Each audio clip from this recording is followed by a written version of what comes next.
लोकमार्गस्य नेतारं नेतारं कर्मभूभृतां ज्ञातारं विश्वतत्त्वानां वन्दे तद्गुणलब्धये मंगलमय मंगल करन पीतराग विज्ञान नमो नमो ताहि जाते भये अरहंतादि महा परिमंगल करियो महा ग्रंथ करन को पाठ जाते मिले समाज सब पावे निज पदरा नमो अरहंताणं नमो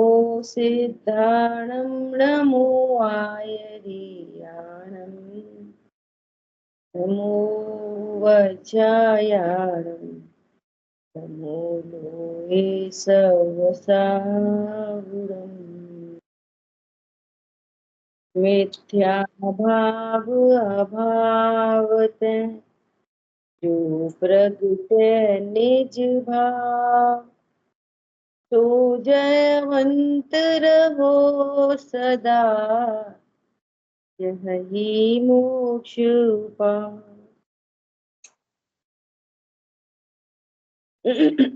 मोक्ष मार्ग प्रकाशक जी ग्रंथ दूसरा अधिकार। अब तक दूसरे अधिकार में ये बात हुई कि ये सिद्धि हुई कि ये जीव अनादिकाल से कर्म का संबंध है, कर्म बंधन नामक रोग हो रहा है। फिर नवीन बंध का कारण क्या है, तो उसकी बात हुई। अब जो बंध हो गया वो सत्ता रूप है और उदय रूप है, उदय आता है उनका, है ना। ये सब चर्चा हुई। और कल अपनी बात हुई नित्य निगोद और इतर निगोद किसे कहते हैं। ठीक है। अब ये कह रहे हैं कि ये जीव को जो कर्म बंधन रूपी रोग हो रहा है, तो ऐसे रोग होने पर जीव की कैसी कैसी अवस्थाएं होती है। अब जीव की अवस्था का वर्णन चल रहा है। कर्म बंधन सहित संसार में जो जीव हैं, संसार में जो कर्म बंधन सहित जीव हैं, उनकी क्या अवस्था होती है, अवस्था उनकी पर्याय कैसी होती है। पॉइंट पकड़ में आया। यदि कर्म बंधन सहित न हो तो कैसी पर्याय होगी, पूर्ण शुद्ध पर्याय होगी, केवल ज्ञान, अनंत सुख प्रकट होगा, अनंत वीर प्रकट होगा। लेकिन कर्म का बंधन होने से ज्ञान, श्रद्धा, चारित्र, वीर्य आदि की पर्याय कैसी हो रही हैं, उनका परिचय करा रहे हैं यहाँ पर कि तुम ये नक्की करो कि तुम्हारी अवस्था ऐसी ऐसी हो रही है तो तुमको कर्म का बंधन हो रहा है ऐसा,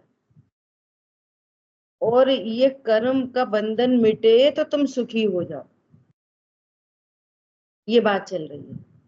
अब वो मिटेगा कैसे, अभी वो बात नहीं चल रही, अवस्था ऐसी है, ये बात चल रही है, वो अलग विधि है। ठीक है। देखो कल थोड़ा सा पढ़ लिया था अपन ने, फिर भी देखते हैं। प्रथम तो इस जीव का स्वभाव चैतन्य है। चैतन्य मतलब जो सबके सामान्य विशेष स्वरूप को प्रकाशित करने वाला, सभी के सामान्य विशेष स्वरूप को जानेगा, ऐसा बाई नेचर जीव ऐसा है। जो उनका स्वरूप हो वैसा अपने को प्रतिभासित हो, इसी का नाम चैतन्य है। ठीक है। विश्व की वस्तुएं कैसी होती हैं, वे सामान्य विशेषात्मक होती हैं। तो चैतन्य स्वरूप होने से वस्तु के सामान्य को भी जाने और वस्तु के विशेष को भी जाने, ऐसा जीव का स्वभाव ही अनादि से है और कर्म का बंधन भी अनादि से हो रखा है। ठीक है। वहां सामान्य स्वरूप प्रतिभाषित होने का नाम दर्शन। देखो ये जो चैतन्य शब्द ले रहे ना, चैतन्य, तो चैतन्य बोलो, उपयोगो लक्षणम बोलो, है ना, तो इसमें दोनों गुणों की पर्याय शामिल होती हैं, दर्शन उपयोग और ज्ञान उपयोग। और चूंकि दर्शन उपयोग जानने की प्रोसेस में काम करता है, उससे सम्यक तो मिथ्यात्व का कोई संबंध नहीं बनता, इसलिए चैतन्य कहो या उपयोग कहो, मुख्यता से ज्ञान की बात करते हैं। ठीक है, इतना समझ। विशेष स्वरूप प्रतिभासित होने का नाम ज्ञान है। ऐसे स्वभाव द्वारा त्रिकालवर्ती सर्व गुण पर्याय सहित सर्व पदार्थों को प्रत्यक्ष युगपत बिना सहायता के देखे जाने ऐसी शक्ति आत्मा में सदा काल है। आत्मा कैसा है? ऐसे ज्ञान दर्शनमयी चैतन्य शक्ति का सदा कालधारी है। यदि इसकी सम्यक पर्याय उत्पन्न हो तो सर्व का ज्ञाता दृष्टा है, युगपत। हरी बात ख्याल में? जैसे दृष्टांत आया कि सूर्य है, प्रकाशमयी है, उष्णतामयी है ना, सर्व को प्रकाशित करे, ऐसा नेचर है। लेकिन आगे क्या आ गए? आगे बादल से ढक गया, ऐसा। ये चर्चा हो गई बहुत डिटेल में पहले, है ना, ऐसा समझना। परंतु अनादि ही से ज्ञानावरण दर्शनावरण का संबंध है, उसके निमित्त से ये जो शक्ति है उसका व्यक्तपना नहीं होता, इसी का नाम है घाती कर्म। सूर्य को कुछ नहीं कर रहे बादल, प्रकाश व्यक्त नहीं हो रहा, पूर्ण प्रकाश, फिर भी कुछ ना कुछ प्रकाश तो व्यक्त होता ही है, जिससे डे नाइट का भेद हो जाता है। समझ आ गई बात? सूर्य को नहीं ढका, बादलों ने सूर्य को नहीं ढका। किसको ढका? किसको ढका है? प्रकाश नहीं आ रहा, पूर्ण प्रकाश नहीं आ रहा, ऐसा। ऐसे ही ये ज्ञानावर्णी दर्शनावर्णी कर्मों ने आत्मा को नहीं ढका, आत्मा को नहीं घाता। किसका घात हो रहा है? वो पूर्ण पर्याय नहीं व्यक्त हो रहे, ऐसा। ठीक है। उन कर्मों के क्षयोपशम से किंचित मति श्रुत ज्ञान पाया जाता है। अब देखो निमित्त की तरफ का कथन है ना, तो ऐसा ही बोलेंगे, निमित्त का ज्ञान कराते हैं। ये जो अल्प ज्ञान है इसमें निमित्त कौन है? तो बोलेंगे ज्ञानावर्णी कर्म। कर्म ने जीव के ज्ञान को घात किया है कि नहीं? ठीक है, ऐसा। और कदाचित अवधि ज्ञान भी पाया जाता है, चक्षु दर्शन पाया जाता है, और कदाचित चक्षु व अवधि दर्शन भी पाया जाता है। इनकी भी प्रवृत्ति कैसी है सो दिखाते हैं। ठीक है, चक्षु दर्शन पता है, जो ज्ञान चक्षु इंद्री के माध्यम से किसी को जानता है, उससे पूर्व जो दर्शन उपयोग है उसका नाम है चक्षु दर्शन। ठीक है। शेष 5 इंद्रियों से ठंडे, ठंडा गर्म है, शब्द है, मन में जो विकल्प है, घ्राण इंद्री के निमित्त से जो जाना जा रहा है, सुगंध दुर्गंध, जानता तो ज्ञान है, जितना क्षयोपशम है उतना ज्ञान जानता है ना। तो उससे पूर्व जो दर्शन उपयोग होता है उसको अचक्षु दर्शन कहते हैं। ठीक है। और अवधि ज्ञान होने से पूर्व अवधि दर्शन होता है। तो ये जानने की प्रोसेस में ऐसा दर्शन उपयोग पूर्व में दर्शन उपयोग, उसके बाद मति शुद्ध अवधि आदि ऐसी पर्याय होती।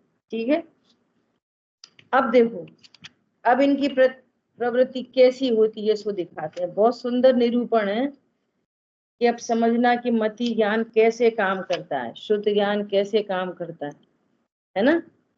और कहते ना ऐसा विवक्षाएं अलग अलग होती हैं, तो उन विवक्षाओं को समझना चाहिए। जैसा ऐसा बोलेंगे ना, आंख बंद कर ली, अब बताओ जिनवाणी कहाँ दिख रही, आंख बंद करी तो नहीं दिख रही ना।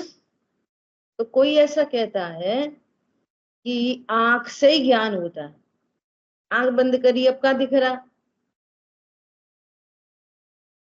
तो उससे क्या बोलते हैं कि जिनवाणी नहीं दिख रही, कुछ नहीं दिख रहा, कि अंधेरा अंधेरा दिख रहा है, कि वो दिख रहा है ना अंधेरा। इसमें दो बातें कह दी, क्या, एक तो इस बात का निषेध किया कि जो आंख से ही जानते हैं, उस सर्वथा आंख से ही जानते हैं, तो उस सर्वथा का निषेध हो गया, नंबर एक। दूसरा ये बताया कि ज्ञान अपनी उपादान से जानता है, तो जिस समय जिनवाणी का ज्ञान नहीं होना तो बाहर में बंद आंख निमित्त है, लेकिन वो क्रमबद्ध में जिनवाणी को नहीं जान रहा। नंबर तीसरी बात, किसी ना किसी को तो जान रहा है ना, अंधेरे को अंधेरा भी ज्ञेय है, अंधेरा क्या है, अंधेरा भी एक ज्ञेय है, अंधेरे को जान रहा है। आंख बंद करो, भगवान की प्रतिमा दिख रही है कि हाँ दिख रही है, आंख बंद है, कैसे दिख रही है, भगवान की प्रतिमा का ज्ञान हो रहा है। अब ये जो चर्चा की ना भेद विज्ञान परक, ये विषय शुरू करने से पहले ये जो 3 पॉइंट कहे, इसको तो अभी अंडरस्टूड रखना। ये जो 3 पॉइंट कहे ना, इनका प्रयोजन कह दिया कि ये बातें क्यों कही जाती हैं। ये भेद ज्ञान कराने के लिए कि जो ऐसा जानता है कि आंख से ही जानते, कान से ही सुनते, इंद्रियों से ही ज्ञान होता है, तो उसका निषेध करने के लिए ज्ञान को खड़ा किया। यहाँ अपना विषय क्या चलने वाला है, यहाँ पे ये विषय चल रहा है कि ये जो मति ज्ञान की प्रवृत्ति होती है, तो मति ज्ञान तो अल्प ज्ञान है, और स्वभाव तो हमारा ये है कि हम सर्व को जाने। स्वभाव क्या है, सर्व को जाने, ऐसा हमारा स्वभाव है। लेकिन वर्तमान में क्या है, मति ज्ञान। सो ये मति ज्ञान क्यों है कि ज्ञान वर्णी कर्म का ऐसा ही क्षयोपशम है, तो कर्म के निमित्त से जीव की ऐसी अवस्था बन रही है। अब ये जो मति ज्ञान है, ये पराधीन ज्ञान है। कैसा ज्ञान है, पराधीन ज्ञान है। तो अब ये मति ज्ञान कैसे कैसे जानता है कि इस मति ज्ञान में इंद्रिय और मन का निमित्त अवश्य चाहिए। दो बातें हो गई, अंतरंग में तो ज्ञानावरणी कर्म का क्षयोपशम, जिसके कारण पूर्ण ज्ञान नहीं है, ठीक है, निमित्त। और दूसरी तरफ कि इंद्रिय मन निमित्त अवश्य होते हैं, अवश्यमेव चाहिए। पर इसका मतलब ये नहीं है कि इंद्रिय और मन से जानते हैं, इसका मतलब ये नहीं है कि क्षयोपशम से जानते हैं, ठीक है। निमित्त नैमित्तिक संबंध का ज्ञान करा रहे हैं और स्वभाव भी बता रहे हैं। आ गई बात ख्याल में। अब इस एंगल से सुनना, और पिछले जो एंगल कहे उनको अभी गौड़ रखना। अपन ने चर्चा पहले ही कर दी, ठीक है। सुनो, वहां प्रथम तो मति ज्ञान है, वह शरीर के अंगभूत जो जीव, नासिका, नयन, कान, स्पर्श, ये द्रव्येंद्रियां और हृदय स्थान में 8 पंखुड़ियों के फूले कमल के आकार का द्रव्य मन उनकी सहायता से जानता है। ये मति ज्ञान की पराधीन प्रवृत्ति है। उसको ये पंचेंद्री जो स्पर्शन रसना ग्रहण चक्षुकर्ण, ये 5 इंद्री और छठवा मन, इनका निमित्त अवश्य चाहिए। निमित्त, इनके कारण ज्ञान नहीं होता। क्या बोला? इनके कारण ज्ञान नहीं होता। जब उस संबंधी ज्ञान होता है तो वो इंद्रिय निमित्त होती। देखो ऐसे समझो, एक कमरा है ना, उसमें 6 खिड़की है ना, 6 खिड़की है और एक पुरुष है, दृष्टांत है ना, तो हम पुरुष खड़ा करेंगे, एक पुरुष है तो जो खिड़की खुली होगी ना, उस खिड़की से बाहर देख सकता है। 5 खिड़की बंद है तो एक खिड़की खुली है, तो उस खिड़की से बाहर देखेगा। और देखेगा कौन? खिड़की। खिड़की दिखाएगी?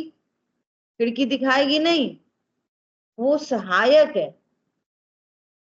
अब शेष जो 5 खिड़कियां बंद है ना, और एक खिड़की की तरफ देखो तो भगवान दिखते, दूसरी खिड़की से देखो तो बाजार दिखता, तीसरी खिड़की से देखो तो मॉल दिखता, चौथी खिड़की से देखो तो कुछ और दिखता। अब बाकी 4 खिड़की बंद है, 5 और एक खुली है, तो उसी उतना ही देख सकते। देख तो वो पुरुष रहा है, किसके निमित्त से? खिड़की के निमित्त से। तो खिड़की दिखा रही है क्या? दिखा नहीं रही। अच्छा, तो जब खुद ही देख लेता है तो जो खिड़की बंद है उधर से देख ले, कि उधर से नहीं देख सकता, खिड़की खुलनी चाहिए। अगली बात समझना, ऐसा समझना। देखो, अब तो अब कोई खिड़की कैसी है कि जो खुली थी ना खिड़की, तो उसमें उस खिड़की में भी ऊपर से उसकी लकड़ी गिर पड़ी, शीशा गिर पड़ा, है ना, तो अब वो खिड़की में कोई ऑब्स्टेकल आने से अब थोड़ा कम दिख रहा है। पूरी खिड़की ओपन हो अच्छे से तो अच्छे से दिख रहा है, और खिड़की में ही अगर कुछ ऊपर की लकड़ी नीचे गिर पड़े, ऐसा कुछ हो जाए, पर्दा डल जाए या कुछ हो जाए, तो फिर देखने वाला तो एकदम सही है, परंतु खिड़की में कुछ कम ज्यादा होने से फिर कम ज्यादा दिखने लग जाएगा। समझ में आई बात? ऐसा यहाँ पर कह रहे हैं। देखो, जैसे जिसकी दृष्टि मंद हो वह अपने नेत्र द्वारा ही देखता है। ये दूसरा एग्जाम्पल दे रहे हैं, है ना। जैसे जिसकी दृष्टि मंद हो, अर्थात आंख जिसकी खिड़की खराब हो, क्या बोला? आंख दृष्टि मंद हो, वह अपने नेत्र से ही देखता है। ये भी दृष्टांत चल रहा है, सिद्धांत नहीं है। अच्छा, वो अपने नेत्र के द्वारा ही देखता है, परंतु चश्मा लगाने पर ही देखता है, बिना चश्मे के नहीं देख सकता। अपन ने खिड़की का एग्जाम्पल लेके पुरुष को रखा, यहाँ पे एग्जाम्पल क्या आ रहा है? ये भी एग्जाम्पल है, अभी सिद्धांत नहीं है। यहाँ पर आंख का एग्जाम्पल देके बात कर रहे हैं कि किसी की आंख थोड़ी खराब हो गई हो, मंद हो गई हो, तो वो चश्मा लगा के देखता है, परंतु देखती तो आंख है, चश्मा तो नहीं दिखाता। ऐसा है ना। उसी प्रकार आत्मा का ज्ञान मंद है, वह अपने ज्ञान से ही जानता है, परंतु द्रव्य इंद्रिय तथा मन का संबंध होने पर ही जानता है, उसके बिना नहीं जान सकता। क्या बोला? सर्वज्ञ का ज्ञान कैसा है कि वो 6 खिड़की वाले कमरे में सर्वज्ञ भगवान को रख दो और एक ही खिड़की खुली हो, बाकी बंद हो, वे तो भी जान लेते हैं। क्या बोला? वे तो भी जान लेते हैं, लेकिन जिसका ज्ञान अल्प है, मंद ज्ञान है, मति शुद्ध ज्ञान वाला है, तो खिड़की बंद होने पर वो नहीं जान सकता, ऐसा ये कह रहे हैं। ठीक है।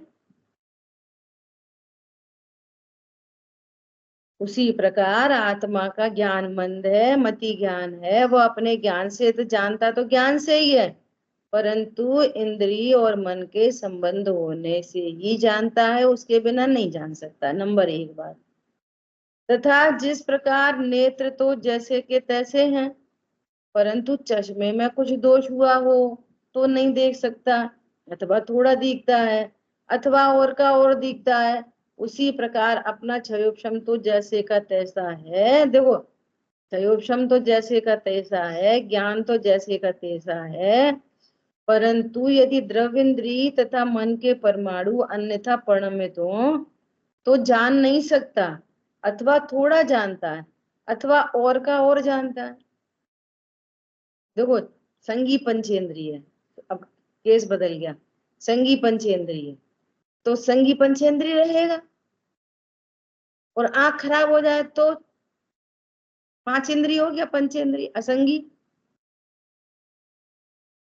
किसी की आंख खराब, दोनों आंखें फूट जाए तो एक इंद्री कम हो गई ना, 5 बची ना इंद्री, तो अब वो क्या कहलाएगा? असंगी। और बहरा भी हो तो कोई जन्म से ही हो अंधा बहरा, उसकी 2 खिड़की परमानेंट बंद हो, आंख की और कान की, है क्षयोक्षम कितना है? संगी पंचेंद्री। समझ में आ रही बात? तो वो 4 इंद्रिय हो जाएगा क्या? नहीं, क्षयोक्षम पूरा है, तो वो जान तो नहीं पा रहा, इसलिए नहीं जान पा रहा कि खिड़की खराब हुई है, तो खिड़की बंद है, अब दो खिड़की उसकी खुलती नहीं, ऐसी पराधीन प्रवृत्ति बता रहे हैं। क्षयोक्षम पूरा है, संगी पंचेंद्रिय है, परंतु खिड़की खराब हो गई तो जान नहीं सकता। तो एग्जाम्पल कितना अच्छा एग्जाम्पल दे रहे हैं। देखो आगे क्या कर रहे हैं, क्योंकि द्रव्येंद्रिय तथा मन रूप परमाणुओं के परिणमन को और मति ज्ञान को निमित्त नैमित्तिक संबंध है, इसलिए उसके परिणमन के अनुसार ज्ञान का परिणमन होता है। ठीक है। उदाहरण, जैसे मनुष्य आदि को बाल वृद्ध अवस्था में इंद्री द्रव्येंद्रिय तथा मन शिथिल हो, बुढ़ापे में इंद्रियां शिथिल हो जाती हैं, तो क्या बोलता है? अब तो हम जिनवाणी नहीं पढ़ पाते, अब तो हम सुन ही नहीं पाते, हम ऊंचा सुनते हैं। क्षयोक्षम पूरा है, संगी पंचेंद्रिय वाला, परंतु देखना सुनना क्या कम क्यों हो गया? मति ज्ञान की पराधीन प्रवृत्ति। ऐसे घनिष्ठ निमित्त नैमित्तिक संबंध है। हरी बात ख्याल में? ऐसा कह रहे हैं। तथा जैसे शीत वायु आदि के निमित्त से स्पर्शन आदि इंद्रियों के और मन के परमाणु अन्यथा हो तब जानना नहीं होता, अथवा थोड़ा जानना होता है, कुछ का कुछ जानना होता है। कह रहे कुछ, समझ रहे कुछ। हरी बात समझ में? मंद जानना होता है और कुछ का कुछ जानना होता है। ये क्या है? ये द्रव्य इंद्रियों की शिथिलता आदि हो जाए, परमाणु अन्य रूप परिणमन कर जाए, तो मति ज्ञान की ऐसी पराधीन प्रवृत्ति है कि इस ज्ञानावणी कर्म के निमित्त से ऐसी ऐसी स्थिति बन जाती है। ठीक है, क्लियर है? तथा इस ज्ञान को और बाह्य द्रव्यों को भी निमित्त नैमित्तिक संबंध पाया जाता है। उसका उदाहरण, जैसे नेत्र इंद्री को अंधकार के परमाणु अथवा फूला आदि के परमाणु या पाषाण आदि के परमाणु आड़े आ जाए तो देख नहीं देखो, ज्ञान भी पूरा है, क्षयोपशम भी पूरा है, और आंख भी सही है, द्रविंद्री भी सही है, और सामने दीवार आ जाए, देख सकते हैं? पाषाण आ जाए तो, आंख में ही कोई कचरा आ जाए, देख सकते हैं? नहीं देख सकते। मोतियाबिंद हो जाए, देख सकते हैं? नहीं देख सकते। ऐसा। तथा लाल कांच आड़े आ जाए, सामने लाल कांच आ जाए, तो पीछे सब कैसा दिखने लग जाएगा? लाल लाल। ये निमित्त की तरफ से पूरा कथन चल रहा है, ये ध्यान में रखना है ना। और तो सब लाल दिखता है, हरित कांच आड़े आ जाए तो हरा हरा दिखता है। इस प्रकार अन्यथा जानना होता है। क्रमबद्ध के एंगल से देखेंगे तो, वेद ज्ञान के एंगल से देखेंगे तो, जिस समय जैसा जानना होता है वैसा बाहर में निमित्त उपस्थित होता है। निमित्त की तरफ से बात करेंगे तो ऐसा निमित्त हो रहा है, इसलिए तुम्हें ऐसा जानना होगा।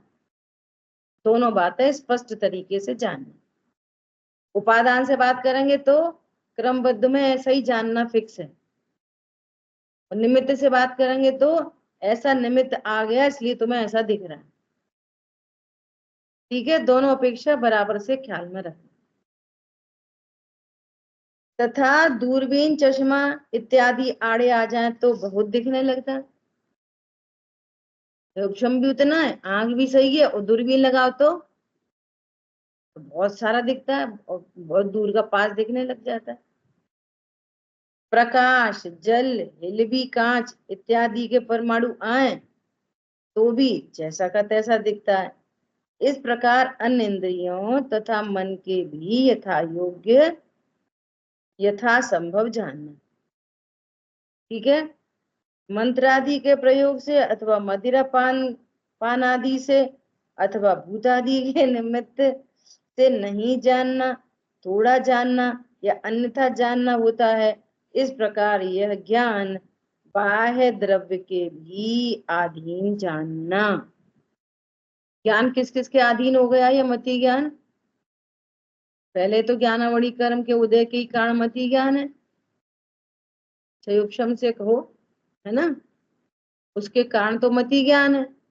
तो एक तो पराधीनता वो हो ही रही है, उसकी बात ही चल रही है। फिर क्या कह रहे हैं कि इंद्रियों का और कोई बाहर अन्य बाह्य द्रव्य हो उनका भी निमित्त बन जाता है। बोल रहे हैं ना, कांच का टुकड़ा सामने आ जाए, दूरबीन सामने आ जाए, दीवार सामने आ जाए, पहले इंद्रियों की शिथिलता बताई, है ना, और दूसरा क्या बताया? अन्य पदार्थों के संयोग होने पर भी, तो कह रहे हैं वो मति ज्ञान इंद्रिय और बाह्य द्रव्य के भी अधीन जानना। ठीक है, तथा इस ज्ञान द्वारा जो जानना होता है वह अस्पष्ट जानना होता है। दूर से कैसा ही जानता है, समीप से कैसा ही जानता है, तत्काल कैसा ही जानता है, जानने में बहुत देर हो जाए तब कैसा ही जानता है, किसी को संशय सहित जानता है, किसी को अन्यथा जानता है, किसी को किंचित जानता है, इत्यादि रूप से निर्मल जानना नहीं हो सकता। ये ज्ञान कैसा है? केवली परमात्मा का ज्ञान है, स्पष्ट, निर्मल, विशद। तीन विशेषण लगते हैं केवल ज्ञान को। कैसा? स्पष्ट, अत्यंत निर्मल और विशद। इसलिए वो ज्ञान क्या है? प्रत्यक्ष। मति ज्ञान कैसा है? इन सबका उल्टा, अस्पष्ट, अविशद, अनिर्मल। इसलिए कैसा है? परोक्ष। ये परोक्ष ज्ञान है। परोक्ष इन द सेंस कि इस ज्ञान में इंद्रिय मन निमित्त होते ही हैं और बाह्य पदार्थों के भी अधीन है। बाह्य पदार्थ भी आड़े आ जाएं तो जान नहीं सकता। ठीक है, तो निमित्त की बात को निमित्त से समझना और ज्ञान के उपादान की बात ज्ञान के उपादान से समझना। अभी निमित्त की बातें चल रही हैं कि कर्म के उदय के कारण जीव की क्या क्या अवस्थाएं बन रही हैं।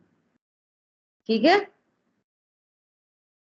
इस प्रकार यह मति ज्ञान पराधीनता सहित इंद्रिय मन द्वार से प्रवर्तता है। पराधीनता सहित इंद्रिय और मन द्वार से प्रवर्तता है। उन इंद्रियों द्वारा तो जितने क्षेत्र का विषय हो उतने क्षेत्र में जो वर्तमान स्थूल अपने जानने योग्य उद्गल स्कंद हो उन्हीं को जानता है। अब किसी किसी की पुस्तक में नीचे एक टेबल दी हुई है, दिए एक टेबल नीचे किसी की पुस्तक में नहीं दी है ना। हमारी पुस्तक में एक टेबल दे रखी है, नीचे ग्रुप पे सेंड कर देंगे। देखो इसमें क्या लिखा है, ये शब्द आया ना यहाँ पे, क्या आया, कितने क्षेत्र को जानता है। अब जो एक इंद्री जीव है उसकी कितनी खिड़की खुली है, अकेली स्पर्शन इंद्री। तो वो स्पर्शन इंद्री के माध्यम से कितना जान सकता है, स्पर्शन इंद्री के माध्यम से 400 धनुष तक, 400 धनुष, इतनी दूर तक का एक इंद्री जान लेता है। पता है पेड़ की जड़ें कितनी दूर दूर चली जाती हैं अंदर, पानी का स्रोत बहुत दूर हो तो उतनी दूर तक चली जाती है पेड़ की जड़ें। आई बात ख्याल में। जैसे कहीं पर सोने आदि की खदान हो, अब वही वाली बात आ जाएगी, उसके पास तो मन नहीं है, वो कैसे जानता है। संस्कार है उसके पास, परिग्रह का संस्कार है, परिग्रह की वासना है ना। वो ज्ञान तो पूरा ही है, भगवान आत्मा तो पूरी है। तो कहीं कहीं पर सोने आदि की खदान होती है ना, तो जड़ें वहां तक पहुंच जाती हैं।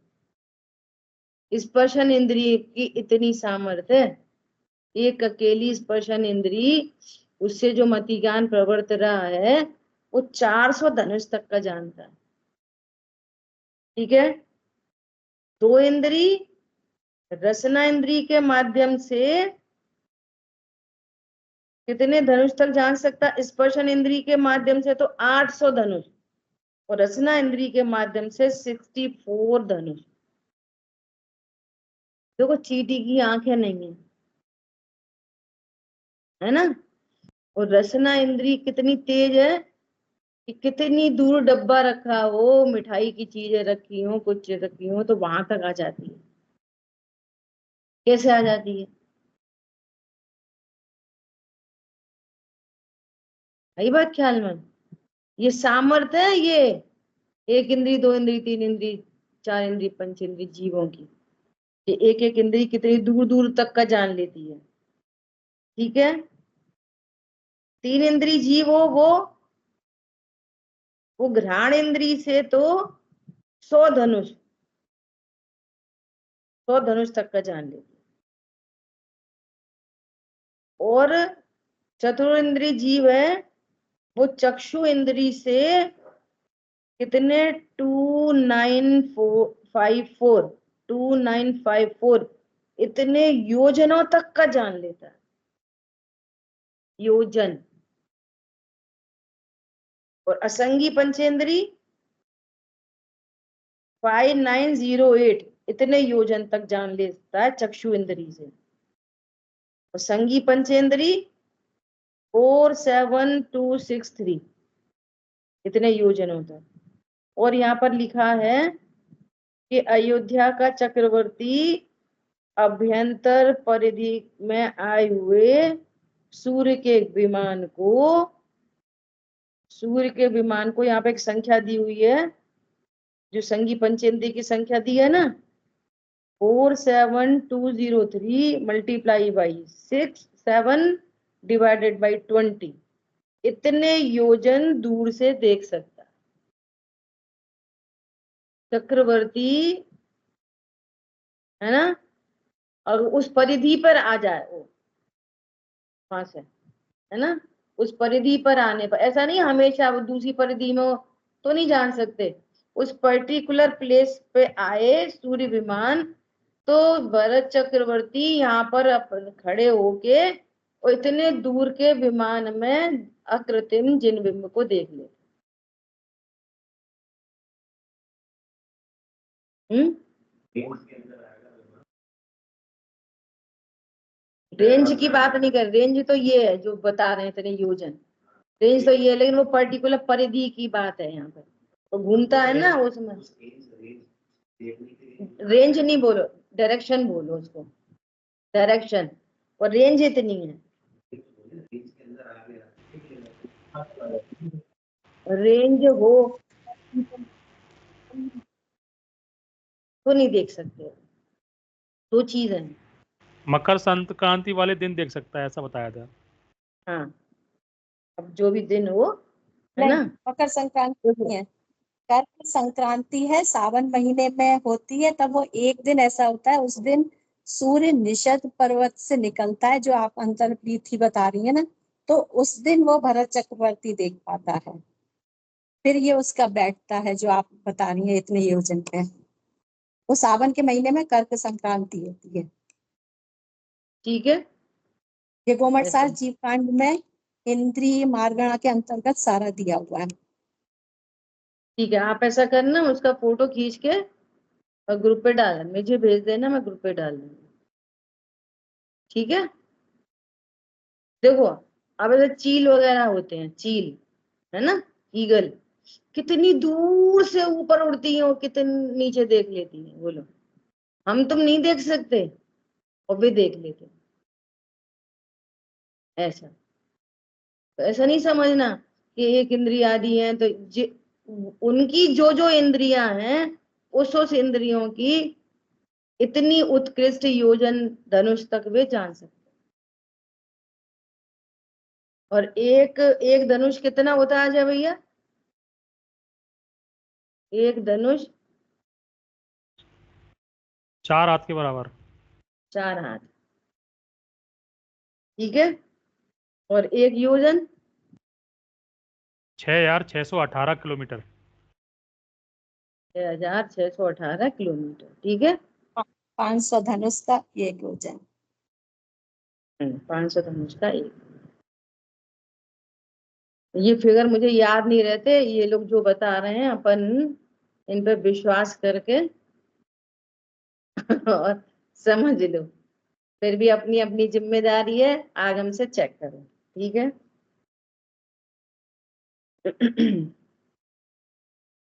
तो यहाँ पे क्या लिखा है, ऊपर दर्शाई गई हकीकत अनुसार इंद्रिय विषयों का ज्ञान मर्यादित होने से वह महापराधीन है। ऊपर बताए गए कोष्टक अनुसार प्रत्येक इंद्रिय विषय जानने की लब्धि की प्रगटता उत्कृष्ट रूप से होती है। इंद्र एकांत आत्मा, इसे जानने का जो चिन्ह वह, अभी कोई दूसरी दूसरी बातें लिखी हैं, अपन इतना ही यहाँ पे रोकते हैं। तो क्या बोल रहे हैं ऊपर से फिर से, इस प्रकार यह मति ज्ञान पराधीनता सहित इंद्रिय मन द्वार से प्रवृत्ता है। उन इंद्रियों द्वारा तो जितने क्षेत्र का विषय हो, उतने क्षेत्र में जो वर्तमान स्थूल अपने जानने योग्य पुद्गल स्कंद हो, उन्हीं को जानता है। उनमें भी अलग अलग इंद्रियों द्वारा अलग अलग काल में किसी स्कंद के स्पर्श आदि का जानना होता है, तथा मन द्वारा अपने जानने योग्य किंचित मात्र त्रिकाल संबंधी दूर क्षेत्रवर्ती अथवा समीप क्षेत्रवर्ती रूपी अरूपी द्रव्यों और पर्यायों को अत्यंत अस्पष्ट रूप से जानता है। दूरवर्ती, अपन पहले शिखर जी गए थे, है ना, और अब शिखर जी को अभी भी जान रहे, तो कितने दूरवर्ती को मन इंद्री के माध्यम से जान रहे, मन में विकल्प आया और जानना हो रहा है वो शिखर जी का, लेकिन कैसा जान रहा हो रहा है, अत्यंत अस्पष्ट, अत्यंत अस्पष्ट। ठीक है, कुछ तो जानना होता है लेकिन अस्पष्ट जानता है। सो भी इंद्रियों द्वारा जिसका ज्ञान हुआ हो अथवा जिसका अनुमान आदि किया हो उस ही को जान सकता है। देखो, तथा कदाचित अपनी कल्पना ही से असत को जानता है। गधे के सिर पे सींग भी देख लेता है कल्पना से। समझ आई बात?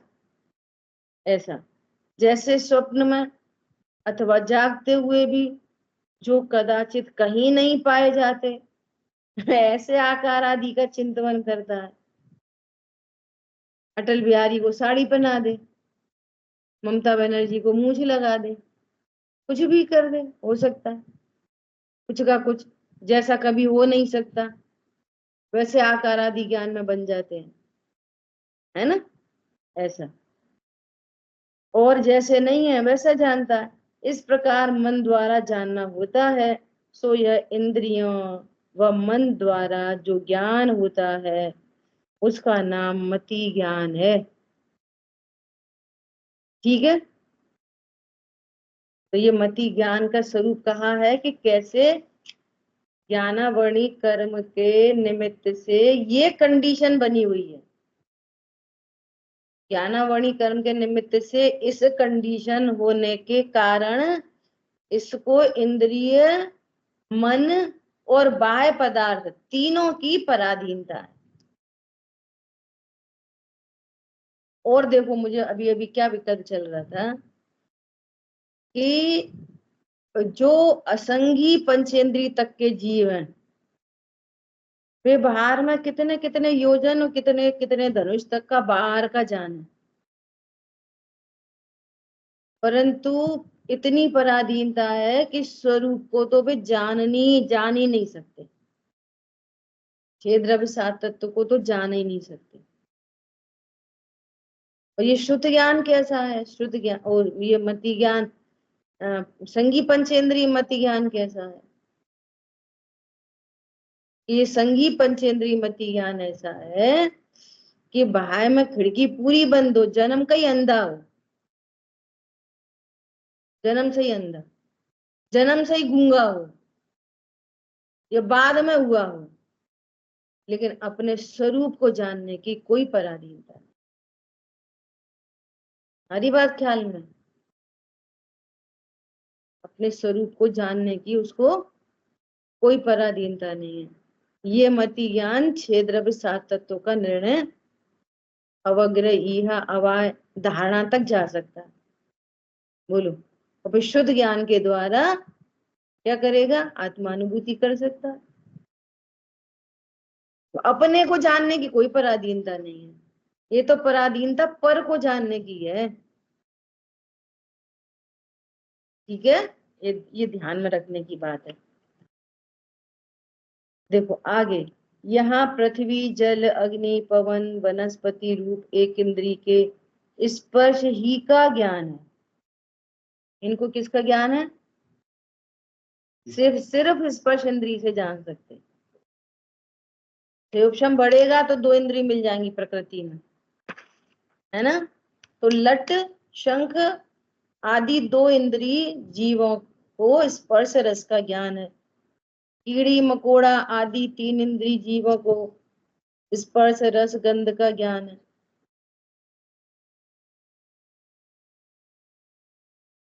अभी वो बता रहे थे,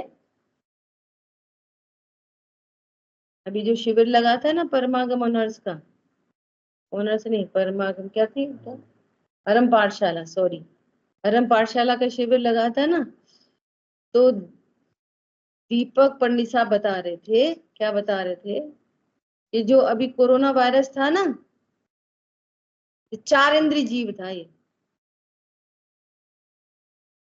और 6 फीट ऊपर उछलता था, ऐसी जानकारी दी उन्होंने।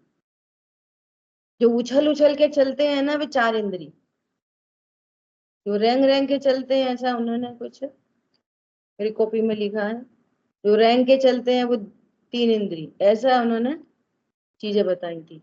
तो कोरोना वायरस चार इंद्रिय जीव था, और 6 फीट ऊपर उछलता था। ये जानकारी कैसे आई, जो जो भी रही, ठीक है। कीड़ी मकोड़ा आदि 3 इंद्रिय जीवों को स्पर्श रस गंध का ज्ञान, भ्रमर, मक्षिका, पतंगादिक 4 जीवों को स्पर्श रस गंध वर्ण का ज्ञान, मक्ष, गाय, कबूतर इत्यादि तिर्यंच और मनुष्य, देव, नारकी यह पंचेंद्रिय हैं। इन्हें स्पर्श रस गंध वर्ण शब्द का ज्ञान है। त्रियंजों में कई संगी हैं और कई असंगी हैं। वहां संगिकों में मन जनित ज्ञान, असंगिकों को नहीं है, तथा मनुष्य, देव, नारकी संगी ही हैं। उन सब के मन जनित ज्ञान पाया जाता है। इस प्रकार मति ज्ञान की प्रवृत्ति जानना। ठीक है, क्लियर हुआ सबको? कोई प्रश्न है तो पूछ लेना।